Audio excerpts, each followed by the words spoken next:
10. The minds of the good and the minds of the wicked, when they engage in a battle,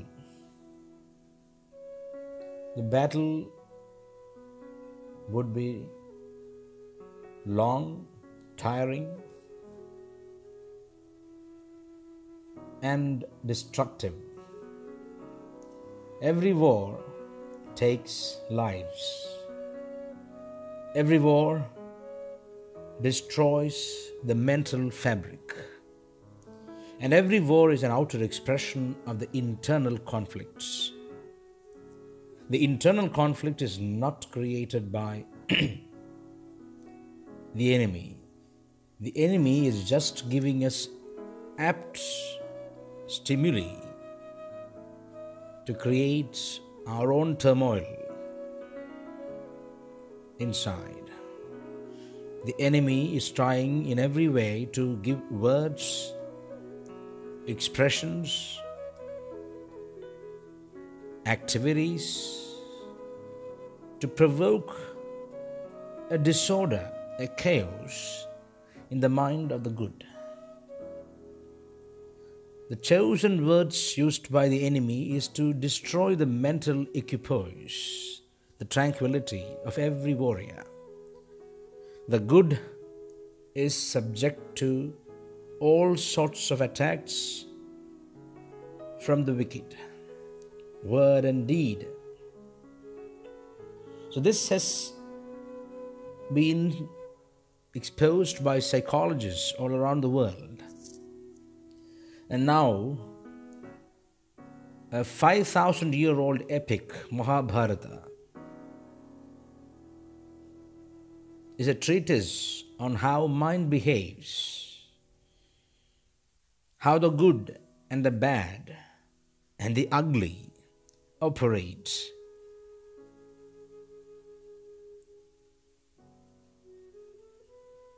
So,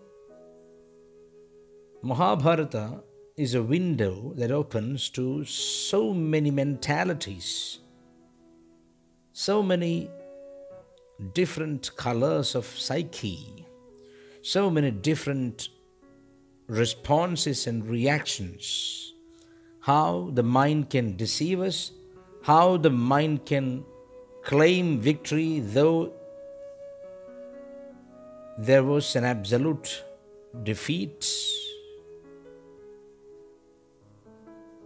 failure. So this is how the mind works. So the entire Mahabharata is not just history, but a treatise on human psychology. Arjuna had a lot of repression of anxiety, tension, worries, and vengeance and anger and everything. So Arjuna's mind deep within contained elements of worry, anxiety, tension, and vengeance, anger towards the Dhartarashtras. Because the wicked Dhartarashtras were not at all generous. It was a bad and ugly team. The Dhartarashtras did everything physically and psychologically to prevent the good from gaining power. Even in the modern day society, we find that even a good message is distorted by the media to support the wicked. Such a mentality shows the Dhartarashtra syndrome. And in fact, it is like the dead man speaking. The rotten words come out of the mouth of some media personnel to tarnish the image of the good, because they have already become accomplices to the wicked party. So here Dhartarashtra's speak every word, do every action to hurt the good, to disturb the mind of the good, the Pandavas. The Pandavas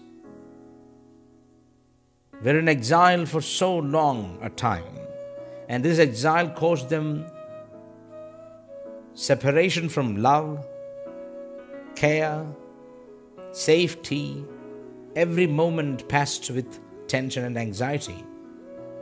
Though they are all brave warriors, Maharathas, the moment when the best of their pack, Arjuna, faced the army of the Dhartarashtras just right in front of his eyes, he could not channelize the entire energy through his hands to attack the enemy.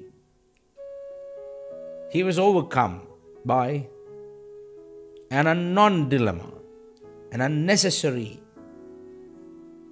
melancholy, sadness, a cloud of sorrow started haunting him. This resulted in physical expressions.